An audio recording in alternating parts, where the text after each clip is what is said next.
Oke, kembali lagi bersama saya di channel Tech Atmosphere. Kali ini kita akan belajar yang namanya internationalization. Apa itu?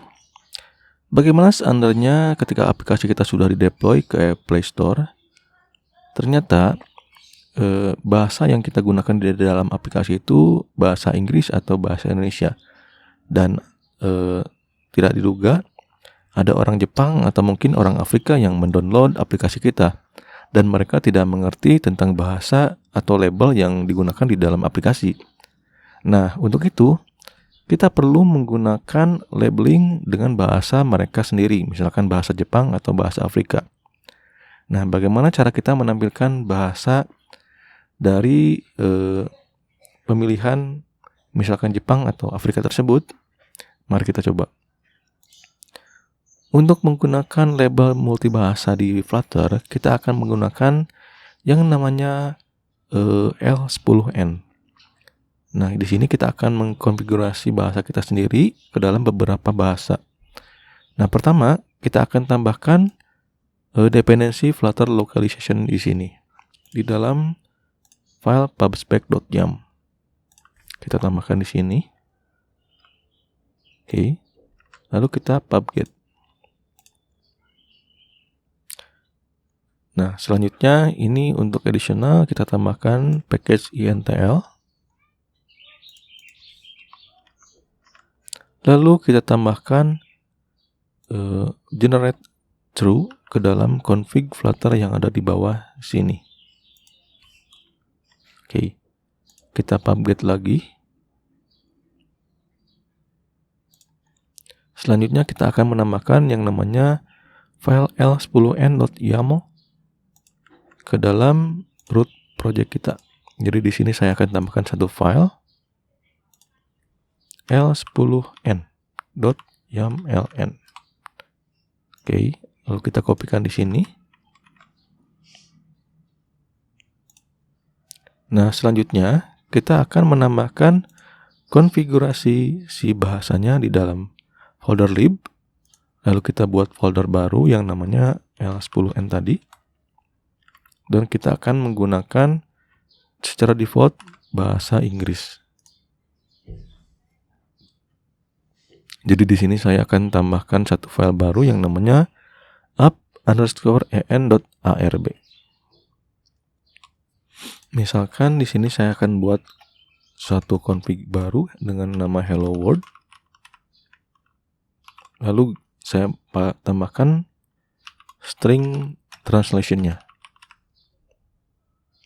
Selanjutnya saya akan buat satu file lagi untuk bahasa Indonesianya. up_id.arb. Misalkan selamat datang atau halo dunia.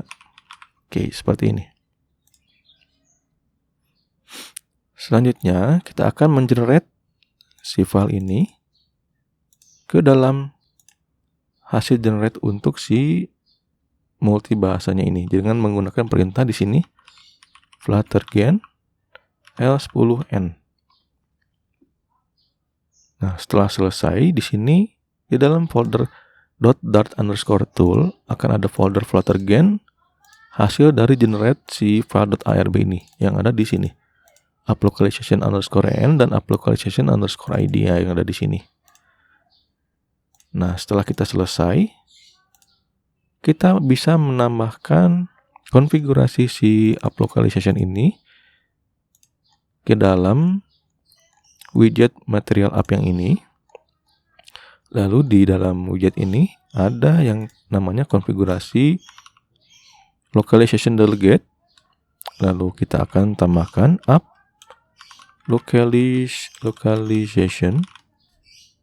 Nah, ini biasanya nggak ada importnya. Jadi kita akan tambahkan di sini fluttergen gen l10n dan application.dart. Jadi di sini saya akan langsung import package fluttergen gen 10n application.dart ini. Jadi di sini kita bisa import langsung application.app localizations.of localization localization delegate location delegates. Dan satu lagi untuk support local, app localization.support locals. Oke. Selanjutnya, untuk default bahasa yang akan digunakan pertama kali, kita akan set dengan lokal. Lalu kita set constant lokal. Di sini language code-nya saya set secara default ke EN. Dan untuk country code-nya saya kosongkan dulu terlebih dahulu. Oke, seperti ini. Lalu kita akan mengganti label teks fotogram ini untuk sebagai contoh dengan menggunakan perubahan bahasa. Jadi di sini saya import lagi si Fluttergen-nya. Lalu kita akan mengganti teks fotogram ini dengan bahasa si Hello World tadi. Hello World-nya ini. Oke. Kita coba refresh.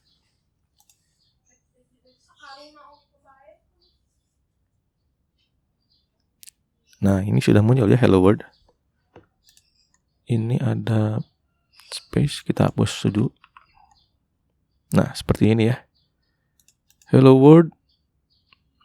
Lalu kita ganti lokalnya ke dalam bahasa Indonesia. Kita coba refresh. Nah, seperti ini ya.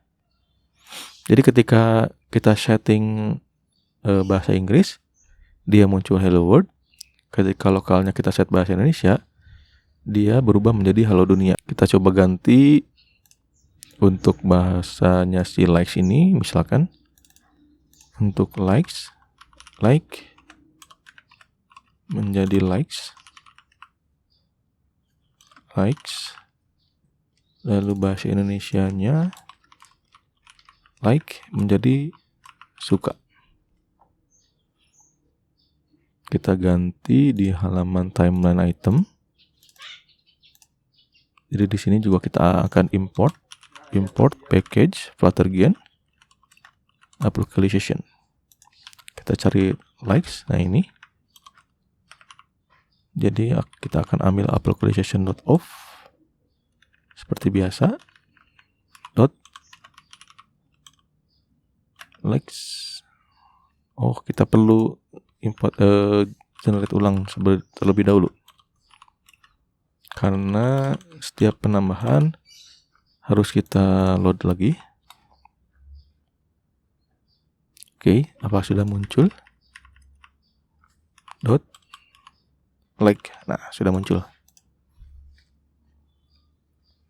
Kita refresh lagi.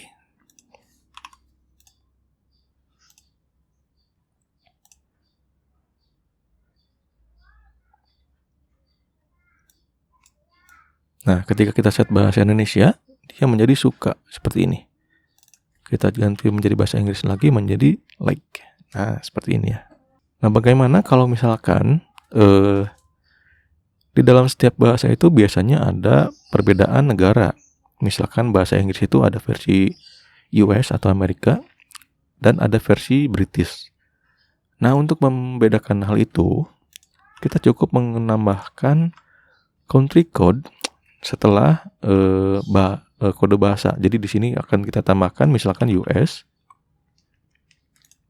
dan satu lagi untuk British. Oke, seperti ini. Misalkan untuk US, untuk hello world-nya hello bro. Untuk US, untuk British kita tambahkan hello dude. Jadi di sini kita cukup menambahkan country code-nya US. Kita generate ulang. Lalu kita refresh untuk melihat perubahannya. Nah, di sini hello bro untuk language kode bahasanya US. Lalu untuk British-nya kita ganti, kita refresh ulang. menjadi hello dude harusnya. Nah, seperti ini ya.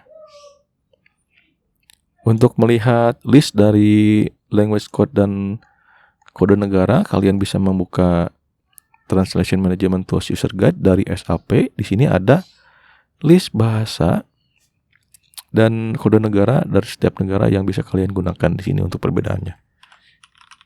Misalkan Indonesia ada di sini. Untuk English-nya juga ada. Nah, ini perbedaannya. Ini Inggris banyak banget nih. Ada Australia, Kanada, Irlandia, Philippines, dan lain-lain. Oke, cukup mudah bukan? Menggunakan multibahasa di dalam aplikasi Pater dengan menggunakan L10N. Cukup dulu tutorial kali ini. Tetap semangat, terus belajar, jangan menyerah. Sampai ketemu di episode selanjutnya. Salam.